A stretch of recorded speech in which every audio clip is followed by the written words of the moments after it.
The Southern Baptist Convention, the largest Protestant church denomination in the U.S., met this week to elect a new president. But it was more than just selecting a new leader. The future direction of the denomination itself is at stake. In recent years, and especially the past several months, the convention has been divided by contentious debates over race, politics, gender, and the handling of past sexual abuse cases. In a runoff election yesterday, Ed Litton, who has championed racial reconciliation, narrowly defeated Mike Stone, the favored candidate of a far-right faction of the group. To assess what this all means, we are joined now by Ed Stetzer. He is part of the Southern Baptist Convention, and he's executive director of the Billy Graham Center at Wheaton College in Illinois. Ed Stetzer, welcome very much to the NewsHour. Tell us, what does this election result say about the Southern Baptist Convention? I think the election was a fork in the road. It was a decision that had to be made. We had one candidate, you mentioned Ed Litton, who prevailed in the presidency, who was calling for racial reconciliation, who was encouraging people to just listen to the lived experience of African-American leaders.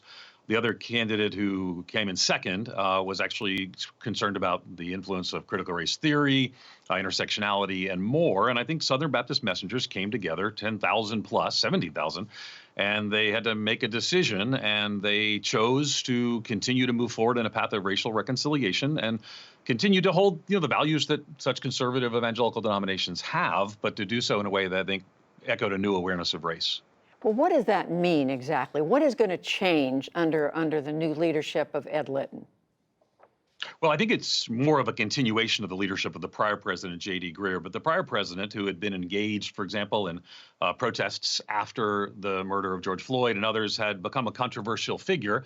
And he became a controversial figure because, people are watching cable news many, many hours a week, and they're being discipled by their cable news. And for many evangelicals, they tend to be more conservative, and they would like to see what they see on their cable news every night in the week maybe be reflected in their church and their denomination. And I think the expectation for many was that would prevail at this annual meeting, but another voice emerged, and other voices emerged around him. And Fred Luter, who's the first African-American president of the Southern Baptist Convention, nominated Ed Litton, who's now the president of the Southern Baptist Convention, and basically said we need to continue this path forward about how we might continue to show and share the love of Jesus. Evangelicals are always concerned about the sharing of the good news of the gospel, what Christ has done on the cross and more. But then also to say part of that is, how do we learn to love our communities? We learn to love people who are different than us, people of other races, backgrounds, and ethnicities. So I think it's a continuation of the leadership, but there was a growing backlash that was evident. And there's still division, I think, at the denomination. The annual meeting just ended 20, 30 minutes ago, but there's still division. And I think that division is still going to take some work for the denominational leaders. But as you pointed out, the opponents, the losing candidate in all of this, one of his arguments was that Mr. Litton, who won, was somebody who is a radical supporter of so-called critical race theory. Number one, is he? And what does that mean, whether he is or he isn't? What does it mean to the denomination? Well, where I serve at Wheaton College, I teach in my field, my PhD. I'm not an expert in critical race theory. I would say that Ed Litton certainly wouldn't be in this space. I think after Ferguson, Ed began to meet with some African-American pastors there in Alabama and begin to learn some of the history and the civil rights history that sometimes white evangelicals have been separated from. So he brought forth and elevated awareness that maybe the lived experience of African-American leaders, pastors, and more is different than those of us who are Anglo and from an Anglo tradition. So I don't think Ed or really any other leader in the Southern Baptist Convention would have a full-throated embrace of critical race theory. It was a bit of a kind of the catch-all term.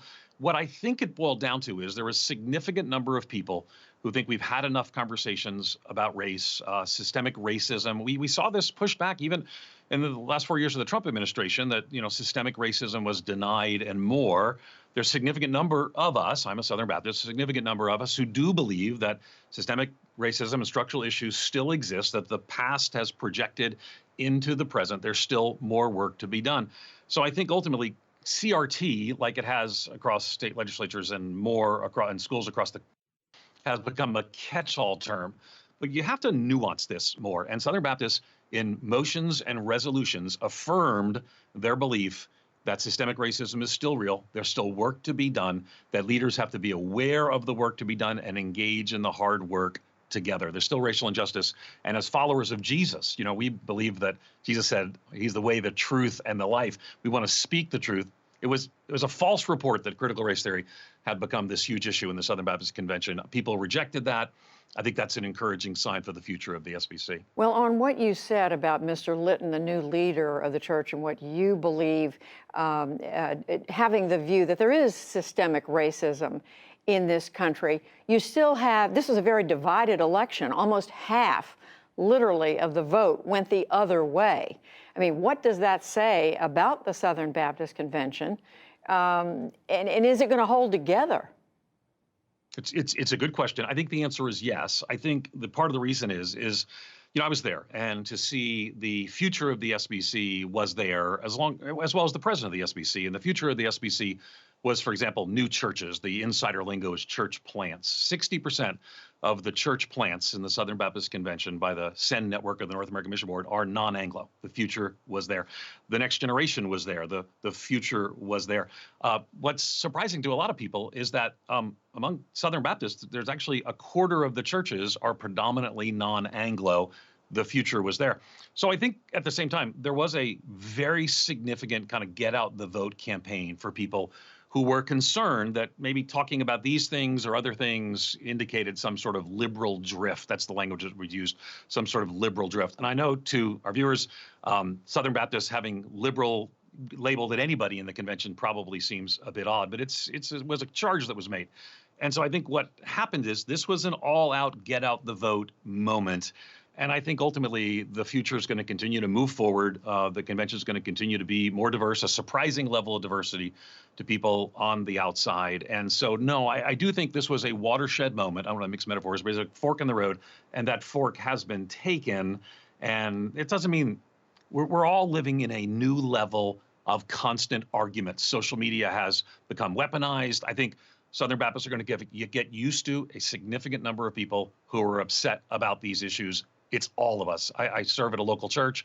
This is always going to be the case now moving forward. And the reality is we have to do the right thing even when it's the hard thing. I hear you. I hear what you're saying about we're living at a time of constant argument, but I also hear you saying you think the Baptist Convention is going to hold together despite this disagreement in this vote.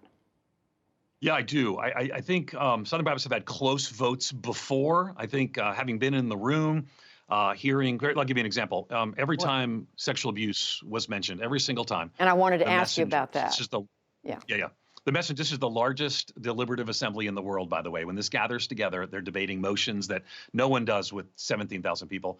But every time the messengers had an opportunity to strengthen, clearly address, whether it was a motion, a resolution, or amendment, they strengthened the response to sexual abuse. They sought to create a more independent investigation to see when charges were leveled. At every occasion they did. I left encouraged. I actually had the privilege of sitting next to a survivor, Megan Lively. I have her permission to share her name.